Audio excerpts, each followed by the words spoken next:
नमस्कार। 5 राज्यों का दंगल शुरू हो चुका है। अगर उत्तर प्रदेश की बात करें तो अखिलेश यादव को सिंबल मिलने के बाद कार्यकर्ता अपने पूरे जोश में है। वहीं पिता पुत्र नजदीक आ रहे हैं। टिकटों के बंटवारे को लेकर भी स्थिति स्पष्ट है। लेकिन बड़ी खबर है कांग्रेस और समाजवादी पार्टी के गठबंधन को लेकर, जिसका सिर्फ औपचारिक ऐलान होना बाकी रह गया है। लेकिन खबर जो बड़ी बनकर आ रही है वो बनकर आ रही है आयाराम और गयाराम को लेकर। पाला बदल रहे हैं नेता। क्या है इस पाला बदलने के पीछे की सच्चाई, और उत्तर प्रदेश में कौन किस पे भारी पड़ सकता है, इस पे होगी बात। लेकिन सबसे पहले नजर हेडलाइंस में क्या है खास।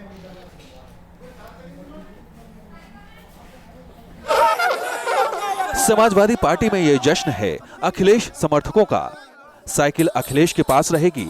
इस फैसले के बाद सबकी नजर यूपी के नए सियासी समीकरण पर टिकी है। यूपी में कांग्रेस समाजवादी पार्टी गठबंधन पर चर्चा चल रही है। 1-2 दिन में इस पर फैसला हो जाएगा। हम सब सेक्युलर हैं, तो सेक्युलर जो सोच के पार्टीज हैं वो अगर जो इकट्ठी आ जाएंगी तो नेचुरली एक अच्छा चैलेंज हो जाएगा।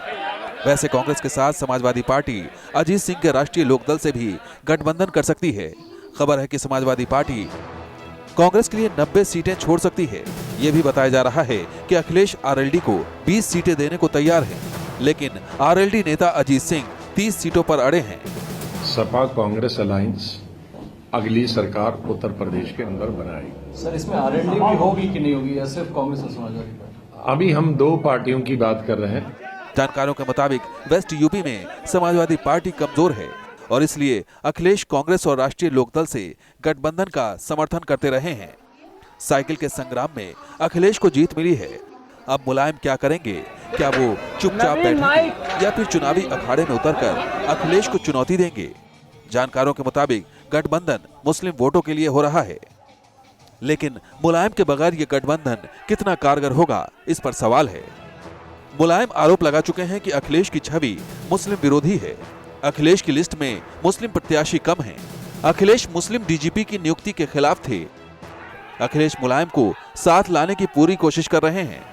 खबर है कि मुलायम ने अखिलेश को 38 उम्मीदवारों की सूची सौंपी है। बताया जा रहा है कि शिवपाल यादव चुनाव नहीं लड़ेंगे। उनके बेटे आदित्य यादव को टिकट दिया जाएगा। ये भी कहा जा रहा है कि लिस्ट पर अंतिम मुहर मुलायम सिंह यादव ही लगाएंगे। पहले चरण में पश्चिमी यूपी के 15 जिलों की 73 सीटों पर चुनाव है। इन सीटों पर मुस्लिम आबादी अच्छी खासी है। पश्चिमी यूपी बीजेपी की ध्रुवीकरण की सियासत का गढ़ रहा है। क्या मुस्लिम वोटर अखिलेश के पक्ष में इस बार लामबंद होंगे या उनका कशमकश जारी रहेगा? इन इलाकों में बीएसपी भी बड़ी ताकत है। बीएसपी अध्यक्ष दलित मुस्लिम गठबंधन की कोशिश में जी जान से जुटी हैं। ऐसे में अखिलेश की महागठबंधन की कवायद क्या सफल हो पाएगी? लखनऊ से रतीश त्रिवेदी के साथ टीम न्यूज नेशन।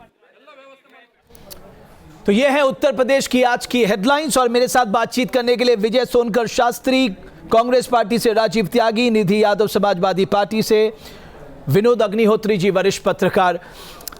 सबसे पहले विजय सोनकर शास्त्री साहब, ऐसा लग रहा है कि आपने एक नई स्कीम चालू कर दी अपनी पार्टी में, पहले आओ पहले पाओ। कांग्रेस पार्टी की जिस नीति का विरोध करते थे उसी को आज आप बहुत तेजी से इंप्लीमेंट कर रहे हैं सर।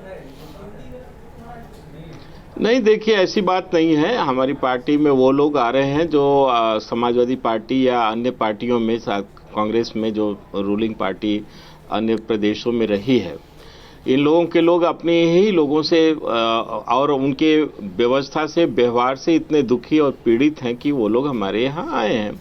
अच्छा, चुनाव का समय है, ऐसे समय में जो भी आते हैं परिवार बढ़ता है, उनका स्वागत किया जाता है। लेकिन सच्चाई तो ये है कि इससे ऐसा नहीं कि हमारे किसी वैचारिक अधिष्ठान पर असर पड़ जाएगा या हमारे मुद्दे बदल जाएंगे उनके आने से। सर, आपको दिक्कत हो सकती है क्योंकि ऐसा लग रहा है लोग कह रहे हैं कि सोनकर शास्त्री साहब बीजेपी का कांग्रेसीकरण ना हो जाए कहीं।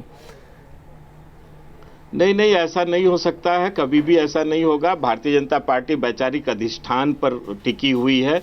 हमारे वैचारिक अधिष्ठान है। कांग्रेस पार्टी के पास तो कोई वैचारिक अधिष्ठान ही नहीं है। अच्छा, सच्चाई तो ये है। आप तीसरी बात अगर आपसे पूछूं, आप जिस वैचारिक अधिष्ठान की बात कर रहे हैं, कल तक जिन नेताओं को आप पानी पी पी के कोसा करते थे, आपने उनके ऊपर सीरियस एलिगेशन लगाए थे करप्शन के, आज आपने उन्हें अपनी पार्टी से टिकट दे दिया। तो ये कौन सा वैचारिक अधिष्ठान है, थोड़ा आज समझा दीजिए हमें। देखिए, ये इस संदर्भ में भी मैं आपको स्पष्ट कहना चाहूँगा कि ये चुनाव हो रहा है और जहाँ तक पार्टी का वैचारिक अधिष्ठान है वो अपना अलग स्थान पर रहता है, और जो भी इस प्रकार के लोग आते हैं भारतीय जनता पार्टी में अगर आए हैं तो भारतीय जनता पार्टी के जो नियम है, जो सिद्धांत है, जो हमारी प्रतिबद्धता है उससे बध करके रहे हैं और उस डिसिप्लिन को उन लोगों ने आत्मसात भी किया। इसके बहुत सारे उदाहरण हैं, एक दो नहीं अनेकों उदाहरण हैं। चलिए हम मानते हैं आपके पास प्रतिबद्धता की बात है तो मैं ये दावे के साथ कह सकता हूं कि भारतीय जनता पार्टी एक ऐसी पार्टी है जो राष्ट्रवादी पार्टी है और जो वैचारिक प्रतिबद्धता मुझे कभी ये समझ में नहीं आता विजय सोनकर शास्त्री साहब, जो व्यक्ति 45 साल में एक पार्टी का रहकर उस पार्टी का नहीं हुआ, वो 2 दिन में आके दूसरी पार्टी का कैसे हो जाएगा? राजनीति का कौन सा खेल है? खैर मैं नहीं समझना चाहता। निधि यादव जी, ऐसा लग रहा है कि आप कहते हैं, आपने एक नारा दिया है, निधि यादव जी आपने एक नारा दिया है, काम बोलता है। अगर आपका काम बोलता है तो कांग्रेस के साथ गठबंधन करने की मजबूरी क्या है? इसका मतलब आपने काम किया ही नहीं है उत्तर प्रदेश में।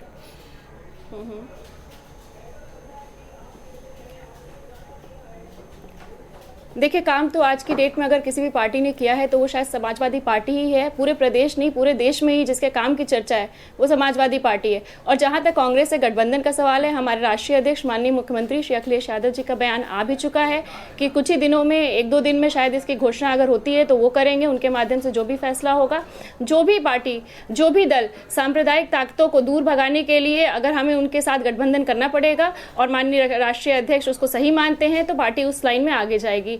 और जहां तक मैं सबसे सर्वप्रथम, जैसे आपने बोला कि गठबंधन की बात और अल्पसंख्यकों की बात, उनके हितों की बात, तो मैं भाजपा के प्रवक्ता से ये पूछना चाहूंगी कि जो अभी 149 लोगों की 149 लोगों की जो लिस्ट आपने अभी कल 149 लोगों की, मैं माफी चाहती हूँ लेकिन मुझे थोड़ा मौका दें, मैं अपनी बात बोलना चाहूंगी कि अभी जो 149 लोगों की लिस्ट आपने लिस्ट जारी की है उसमें एक भी मुसलमान प्रत्याशी आपने नहीं दिया। और आप बात करते हैं कि उनके हितों की बात करते हैं, 24 बाहरी लोगों को आपने लिया और आप हमसे पूछ रहे गठबंधन के बारे में। ओके, इसका तो जवाब कि किस सांप्रदायिक व्यक्ति को आप हटाना चाहते हैं। देखिए, सांप्रदायिकता पे आप मेरा बस एक जवाब दे दे बीजेपी के प्रवक्ता से। मेरा एक अनुरोध है कि 149 लिस्ट में कि सिर्फ एक ही धर्म के लोगों को क्यों आपने दिया? क्या मुस्लिम एक भी प्रत्याशी आपको नहीं मिला जिसको आप प्रत्याशी दे सकते हैं? तो आप किस राजीव त्यागी साहब को हटाना चाहते हैं? राजीव जी, राजीव जी, नहीं, निधि जी आपका जवाब ले लिया। राजीव जी, मैं सिर्फ ये जानना चाहता हूँ, अब आप कांग्रेस पार्टी को कब बदलेंगे? बिहार में आप किसी के कंधे पे बैठे रहते हैं, उत्तर प्रदेश में भी आप समाजवादी पार्टी के कंधे पे बैठ के बंदूक चलाएंगे। आपका खुद का अस्तित्व कहाँ बचा है? चलिए, आपने ये तो माना हम बंदूक चलाएंगे, और बंदूक चलाएंगे तो निशाने पे भी लगेगा निशाना हमारा, और जब निशाने पे लगेगा तो निश्चित रूप से हम जो हमारा मूलभूत सिद्धांत है धर्मनिरपेक्षता का और प्रगतिशील समाजवाद का, उसको जीवित रखेंगे। नेहरू से लेकर के आज तक कांग्रेस जितनी भी रही है वो प्रगतिशील समाजवाद पर, धर्मनिरपेक्षता पर रही है, और उसको कायम रखना इसलिए जरूरी है कि पूरे देश की आत्मा ही धर्मनिरपेक्ष है। अगर धर्मनिरपेक्ष ना होती ये चुनावी मुद्दा, ये धर्मनिरपेक्षता चुनावी नारा नहीं हो सकता। धर्मनिरपेक्षता का मतलब आप समझिए, धर्मनिरपेक्षता का मतलब ये नहीं होता कि आप सिर्फ उसे चुनावी नारा बनाकर सिर्फ बीजेपी को बाहर रखना इसलिए साहब हम धर्मनिरपेक्ष है। धर्मनिरपेक्षता का मतलब होता है उसे सही मायने पे जमीन पे उतारना। अगर मैं आपको देश में मुसलमानों की हालत सच्चर कमेटी की रिपोर्ट के आग्रह से बताऊंगा तो आप मुश्किल में फंस जाएंगे, फिर आपकी धर्मनिरपेक्षता इधर उधर हो जाएगी। नहीं, मुसलमानों के बारे में अगर देखना है तो गुजरात में देखें, वहाँ 9% आबादी है। देखिए, अब विजय सोनकर शास्त्री जी, फिर मैं बोलूंगा तो आप बोल नहीं पाएंगे। सुन लीजिए विजय सोनकर शास्त्री जी, मैं जवाब दे दूं पहले, मैं जवाब दे दूं। सभ्यता रखिए डिबेट में सभ्यता रखिए प्लीज, आई रिक्वेस्ट यू। मैं अपनी बात जोड़ देता हूँ। शास्त्री साहब, उन्हें मालूम है बात कर रहा हूँ। सुनकर शास्त्री, हमारे मुद्दे हैं बहुत स्पष्ट हैं, 2 मुद्दे मैंने गिनाए। आगे हमारा मुद्दा अभी भी यही है, किसान का कर्जा माफ, बिजली बिल हाफ, समर्थन के मूल्य का करो हिसाब, किसान मजदूर को दाम, नौजवान को काम, और जितने भी छोटे व्यापारी हैं उनको ध्यान में रख करके, जो नोटबंदी से प्रभावित हुए हैं उनको ध्यान में रख करके हम अपने मैनिफेस्टो लेकर के आएंगे। आप लोगों के ऊपर है कि वो नहीं, अब आप मैनिफेस्टो मत लाइएगा, अब आप प्लीज एक कॉमन मिनिमम प्रोग्राम बनाइएगा, क्योंकि जब आप गठबंधन की बात कह चुके हैं अब तो आपका एक कॉमन मिनिमम प्रोग्राम होना चाहिए। धर्मनिरपेक्षता तो रहेगी, हाँ वो तो आपकी हर चुनाव में रहती है, रहेगी। विनोद अग्निहोत्री साहब, ठीक है, और निश्चित विनोद अग्निहोत्री साहब, अब तक एक मिनट, उन लोगों के साथ आप संपर्क कर रहे हैं। विजय सोनकर शास्त्री साहब, एक मिनट, धर्मनिरपेक्षता की बात कांग्रेस पार्टी करती है, ये बिल्कुल आश्चर्य का विषय है। करते हैं दंगे कराना, नहीं 400 दंगे हुए, क्यों नहीं? विजय सोनकर शास्त्री साहब, आपके 14 साल का वनवास पूरा होगा यानी मैं इस पे आऊंगा। एक में विनोद अग्निहोत्री, हम लोग चुनाव सुधार की बात करते हैं, मुझे लगता है आज के सामने सबसे बड़ा मुद्दा है कि ये जो आयाराम गयाराम करते हैं और सिर्फ टिकट के लालच के दूसरी पार्टी का दामन थाम लेते हैं। आपको नहीं लगता कि साहब हमें एक अमेंडमेंट और करना चाहिए कि पहले आप दूसरी पार्टी में आइए, 10 साल उस पार्टी के लिए काम करिए, फिर आपको टिकट मिलेगा। सिर्फ टिकट के लालच से आप 35 साल या 45 साल पुरानी पार्टी को छोड़ देते हैं।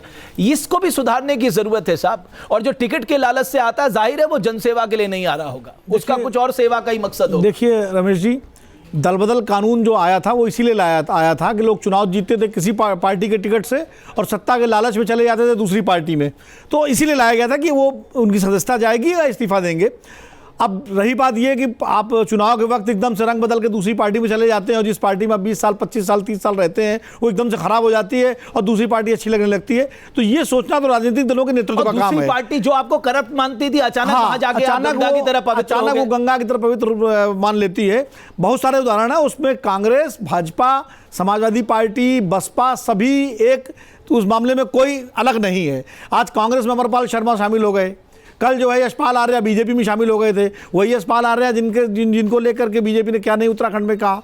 नहीं तो ये इस तरह से ने कहा सब एक ही को टिकट मिल सकता है, कोई अपने बच्चों के लिए टिकट की बात ना करे। यहाँ तो ओपन ऑफर था, आप पार्टी में आइए बेटा। अब स्वामी प्रसाद मौर्य जो है जो बीजेपी में शामिल हुए थे, कल बड़े नाराज थे, कल कांग्रेस में चर्चा थी शायद कांग्रेस में शामिल होने वाले हैं। तो कुल मिलाकर के जनता को आप लोग क्या, और दूसरा जो पार्टी के निष्ठावान कार्यकर्ता है वो ठगा महसूस करता है।